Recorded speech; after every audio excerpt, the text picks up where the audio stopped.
Ahora formularé una declaración en mi carácter de presidente de México.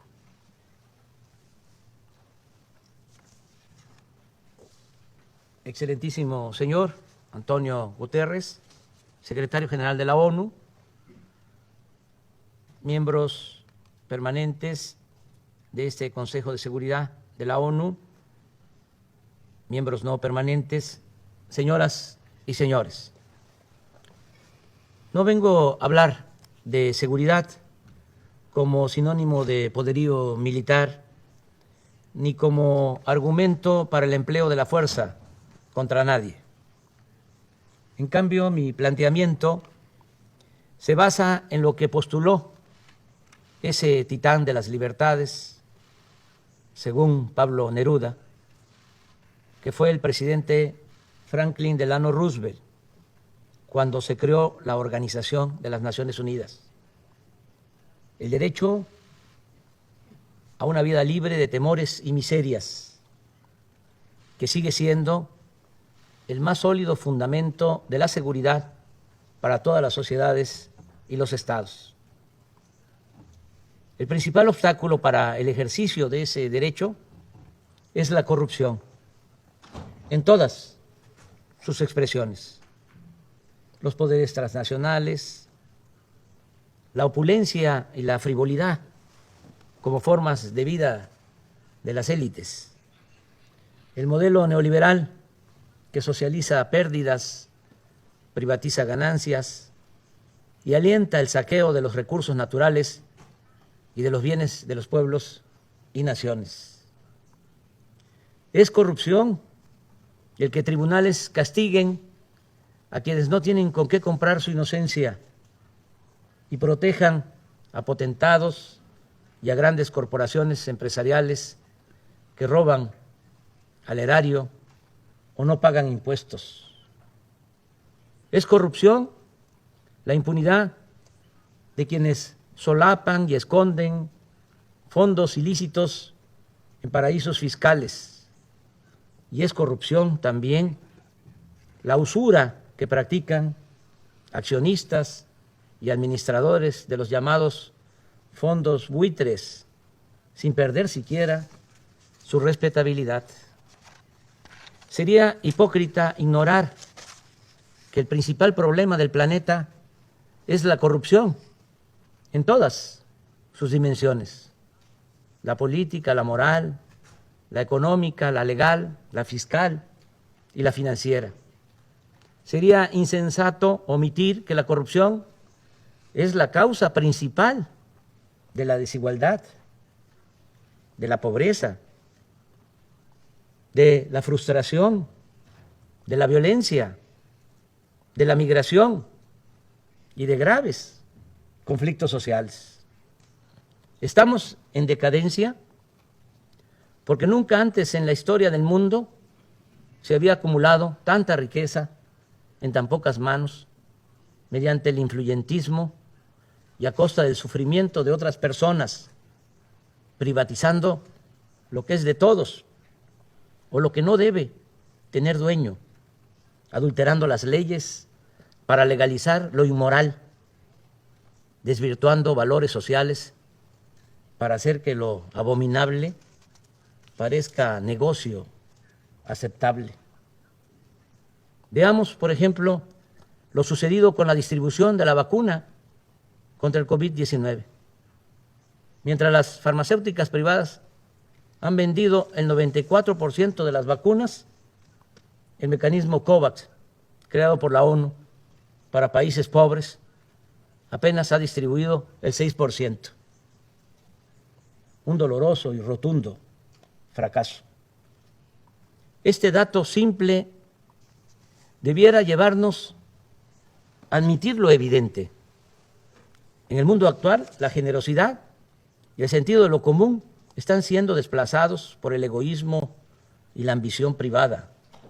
El espíritu de cooperación pierde terreno ante el afán de lucro y con ello nos deslizamos de la civilización a la barbarie y caminamos como enajenados olvidando principios morales y dando la espalda a los dolores de la humanidad. Si no somos capaces de revertir estas tendencias mediante acciones concretas, no podremos resolver ninguno de los otros problemas que aquejan a los pueblos del mundo. ¿Qué estamos haciendo en México? Hemos aplicado la fórmula de desterrar la corrupción y destinar al bienestar del pueblo todo el dinero liberado con el criterio de que por el bien de todos, primero los pobres. Optar por los pobres implica adicionalmente asumir que la paz es fruto de la justicia y que ningún país puede ser viable si persisten y se incrementan la marginación y la miseria. Por ello sostenemos que la solución de fondo para vivir libres de temores, riesgos y violencia es acabar con el desempleo, favorecer la incorporación de los jóvenes al trabajo y al estudio, evitar la desintegración familiar, la descomposición social y la pérdida de valores culturales, morales, espirituales. En México podría llevarnos tiempo pacificar el país, pero la fórmula más segura es atender el fondo, como lo estamos haciendo. Por ejemplo, otorgar a los jóvenes opciones de estudio y trabajo para evitar que sean enganchados por la delincuencia. La verdadera victoria sobre las bandas delictivas siempre consistirá en privarlas de su semillero y de su ejército de reserva. Con este mismo criterio estamos enfrentando el fenómeno migratorio. Las acciones fundamentales no son las coercitivas, sino las que incorporan a todas las personas al estudio, al trabajo, a la salud y al bienestar en los lugares en los que nacieron o residen, de modo que no se vean obligadas a abandonar sus pueblos por hambre o violencia y que únicamente emigren quienes deseen hacerlo, que la migración sea opcional y no forzosa, una decisión individual y no un fenómeno de proporciones demográficas. Hace poco le expuse respetuosamente al presidente Biden una nueva forma de enfrentar el fenómeno migratorio, sin ignorar la necesidad de ordenar el flujo, de evitar el descontrol y la violencia y garantizar los derechos humanos. Le propuse aplicar de inmediato en 3 naciones hermanas 2 programas que nosotros estamos llevando a cabo con éxito en Chiapas, estado vecino de Centroamérica. Hoy estamos plantando allí 200,000 hectáreas de árboles frutales y maderables.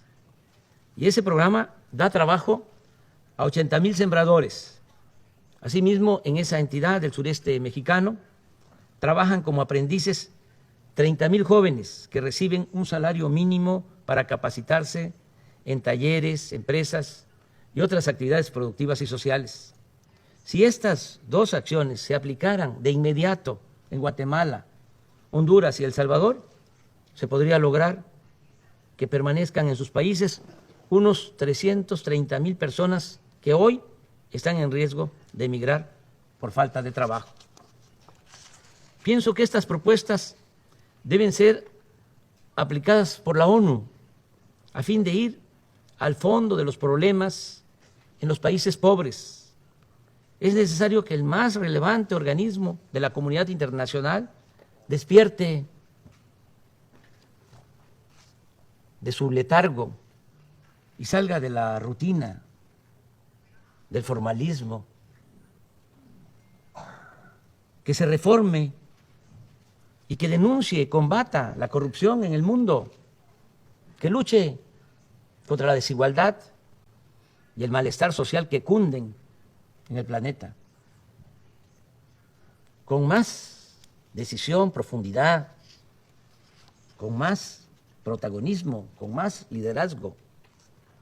Nunca en la historia de esta organización se ha hecho algo realmente sustancial en beneficio de los pobres, pero nunca es tarde para hacer justicia. Hoy es tiempo de actuar contra la marginación, atendiendo las causas y no solo las consecuencias. A tono con esta idea, en los próximos días la representación de México propondrá a la Asamblea General de las Naciones Unidas un plan mundial de fraternidad y bienestar. El objetivo es garantizar el derecho a una vida digna a 750 millones de personas que sobreviven con menos de $2 diarios.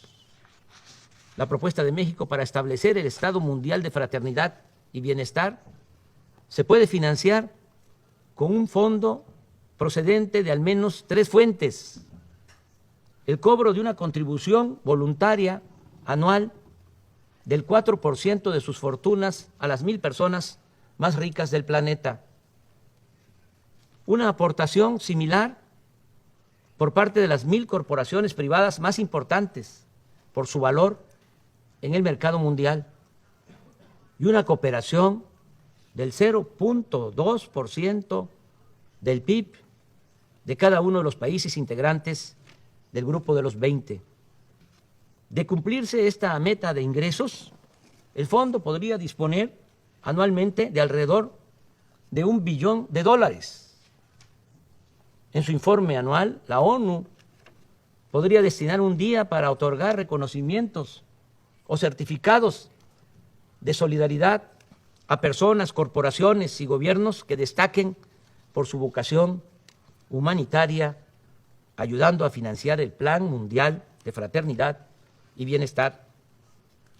Los recursos de este fondo deben llegar a los beneficiarios de manera directa, sin intermediación alguna, porque cuando se entregan fondos supuestamente para ayudar a los pobres, a organizaciones no gubernamentales, de la sociedad civil o a otro tipo de organizaciones, no quiero generalizar, pero en muchos casos ese dinero se queda en aparatos burocráticos, en pagar oficinas de lujo, en mantener asesores, o se desvía y termina por no llegar a los beneficiarios. Por eso, repito, los recursos de este fondo deben llegar a los beneficiarios de manera directa, sin intermediación alguna, mediante una tarjeta o un monedero electrónico personalizado. El Banco Mundial y el Fondo Monetario Internacional podrían colaborar en la creación de la estructura requerida y desde el año próximo hacer un censo de los más pobres del mundo, y una vez definida la población objetivo en cada país, comenzar a dispersar los recursos para el otorgamiento de pensiones a adultos mayores, a niñas y niños con discapacidad, becas a estudiantes, apoyos a sembradores y a jóvenes que trabajen como aprendices en actividades productivas, así como hacer llegar vacunas y medicamentos gratuitos. No creo, lo digo con sinceridad, que alguno de los miembros permanentes de este Consejo de Seguridad se oponga a nuestra propuesta, pues esta no se refiere a armas nucleares o invasiones militares, ni pone en riesgo la seguridad de ningún Estado. Por el contrario, busca construir estabilidad y paz por medio de la solidaridad con quienes más necesitan de nuestro apoyo. Estoy seguro que todas y todos, ricos y pobres, donantes y beneficiarios, vamos a estar más tranquilos con nuestra conciencia y viviremos con mayor fortaleza moral. Aquí recuerdo lo que sostenía Adam Smith: por más egoísta que quiera suponerse al hombre, evidentemente hay algunos elementos en su naturaleza que lo hace interesarse en la suerte de los otros, de tal modo que la felicidad de estos le es necesaria, aunque de ello nada obtenga, a no ser el placer de presenciarla. Con otras palabras, solo siendo buenos podemos ser dichosos. Y nunca olvidemos que es un deber colectivo de las naciones ofrecer a cada una de sus hijas e hijos el derecho a la alimentación, la salud, la educación, el trabajo, la seguridad social, el deporte y la recreación. Cierro recordando a dos patriotas y libertadores de nuestra América, José María Morelos y Pavón, siervo de la nación mexicana, que hace poco más de 2 siglos demandaba que se modere la indigencia y la opulencia. Y casi al mismo tiempo, Simón Bolívar aseguraba que el sistema de gobierno más perfecto es aquel que produce mayor suma de felicidad posible, mayor suma de seguridad social y mayor suma de estabilidad política. Es un honor estar con ustedes, miembros permanentes y no permanentes del Consejo de Seguridad de la ONU, que es lo más parecido a un gobierno mundial y que puede llegar a ser el organismo más eficaz para el combate a la corrupción y el más noble benefactor de los pobres y olvidados de la tierra. Muchas gracias.